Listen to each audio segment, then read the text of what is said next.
Good morning, class. Myself, Prerna Nishad. I'm your maths teacher. Today we discuss about the chapter 12, which is integration, and the first topic is introduction, second is sign and notation, third standard form and fourth example. हम कुछ इसके आज example solve करेंगे. पहले हम देखेंगे कि integration है क्या. जैसे कि आपने क्लास 11th में पढ़ा होगा, डिफरेंशिएशन इसका अपोजिट होता है इंटीग्रेशन. ठीक है बच्चों. तो देखिए, जैसे कि हम कोई कोफिशिएंट लेते हैं, उसका हम कोई फंक्शन लेते हैं, जैसे लेट, यहाँ पे हम सेकंड उसमें देखेंगे साइन एंड नोटेशन में, let F X be the differential coefficient of the given function F X. यहाँ पे हमने क्या लिया है, कैपिटल एफ. एफ फंक्शन को डिनोट करता है और वेरिएबल है आपका एक्स. ठीक है. तो जब हम डी बाई डी एक्स, आपने 11th क्लास में पढ़ा होगा, differentiation of F x, small F x, तो हम जब इसका डिफरेंशिएशन करते हैं तो हमें कैपिटल एफ एक्स मिलता है. अब हम क्या पढ़ेंगे, जैसे इंटीग्रेशन हो रहा है, इसका हमें सिंबल कैसे, डिफरेंशिएशन में हमें वो मिलता है डी बाई डी एक्स, लेकिन इंटीग्रेशन में हमें ये देखिए यहाँ पे दिया है, we express this simply by this, ऐसे करके आपका लाइन एक होती है टेढ़ी सी, उसी को हम इंटीग्रेशन का सिंबल बनाते हैं. ठीक है. अब हम क्या पढ़ेंगे, जैसे इसमें आपने कुछ पढ़ा होगा, आपके डिफरेंशिएशन में सम फॉर्मूलाज रहे होंगे, जैसे कि हम पढ़े हैं D upon D x sine x. इसका हम जब डिफरेंशिएशन करते हैं तो हमें कॉस एक्स मिलता है. इसी का जस्ट अपोजिट अभी हमने कहा कि डिफरेंशिएशन का अपोजिट होता है इंटीग्रेशन. तो देखिए आपका लेफ्ट साइड में दिया है integration of cos x D x, इसका आ जाएगा साइन एक्स. जस्ट अपोजिट हुआ ना, हमने जब डी एक्स साइन एक्स का किया, डी बाई डी एक्स किया, मतलब डिफरेंशिएशन किया साइन एक्स का, तो हमें कॉस एक्स मिला. जब हम कॉस एक्स का कर रहे हैं तो हमें साइन एक्स मिल जाएगा. इसी तरह से हमारे बाकी फॉर्मूला भी हैं, जैसे D upon D x minus cos x, तो हमें साइन एक्स मिलता है, लेकिन जब हम इंटीग्रेशन ऑफ साइन एक्स करेंगे तो हमें माइनस कॉस एक्स मिलेगा. इसी तरह से आपके कुछ फॉर्मूलाज दिए हुए हैं. अब हम देखेंगे कि हमें कांस्टेंट क्या लगाना होता है. जब हम इंटीग्रेशन करते हैं, इसके आंसर के साथ एक कांस्टेंट ऐड होता है, जैसे let F X be F X plus C. C क्या है, यहाँ पे कांस्टेंट होगा. Be a function and C is an arbitrary quantity. देखिए, जब हमने D upon D X F X किया प्लस सी कांस्टेंट के साथ, तो हमें क्या करना है, इसका दोनों का अलग अलग डिफरेंशिएशन करता है. जब होल ब्रैकेट के साथ हमारा डी एक्स लगा है, डी बाई डी एक्स लगा है, तो हमें एक एक फंक्शन के साथ करना पड़ेगा. पहले हम एफ एक्स के साथ करेंगे, फिर सी का करेंगे. तो D upon D X F x क्या हो जाता है, एफ डैश एक्स. और जब हम किसी भी कांस्टेंट का डिफरेंशिएशन करेंगे तो उसका होता है ज़ीरो. अब इंटीग्रेशन में क्या हो रहा है, जब हमने इंटीग्रेशन में स्मॉल एफ डैश एक्स का इंटीग्रेशन किया तो हमें क्या मिलेगा, एफ एक्स प्लस सी. क्यों, क्योंकि हमें ज़ीरो की जगह अब यहाँ पे सी करना पड़ेगा. सी क्या है आपका, कोई भी वैल्यू हो सकती है. ठीक है. यहाँ पे हम कांस्टेंट की तरह यूज़ कर रहे हैं.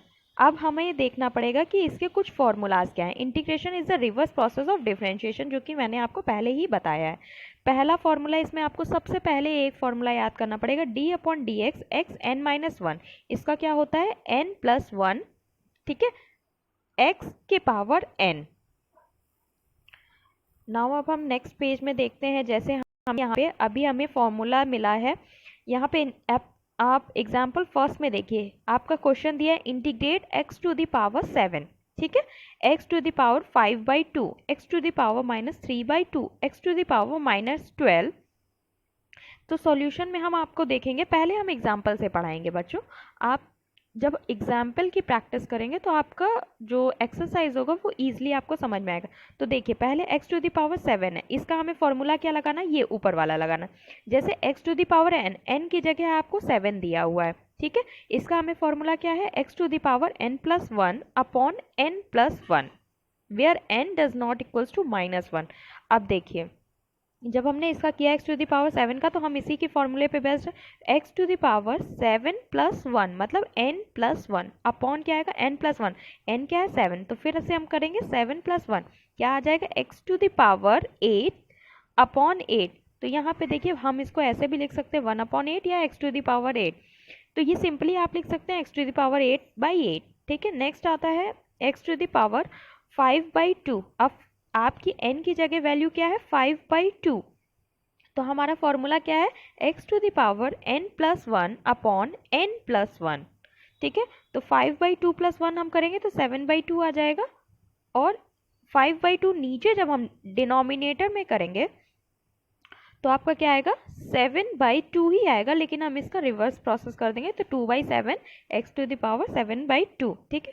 यह आप एग्जाम्पल है, अदर्स एग्जाम्पल है, इसको आप सॉल्व करेंगे। अब देखिए स्टैंडर्ड फॉर्म में यहाँ पे आपको डिफरेंस करके दिखाया गया कि इंटीग्रेशन और डिफरेंशिएशन कैसा है। यहाँ पे कुछ फॉर्मूले दिए गए, ये आपको बिल्कुल याद होने चाहिए, तभी आप इसको कर पाएंगे। देखिए डिफरेंशिएशन में क्या होता है, d/dx x to the power n+1 upon n+1 का आता है x to the power n।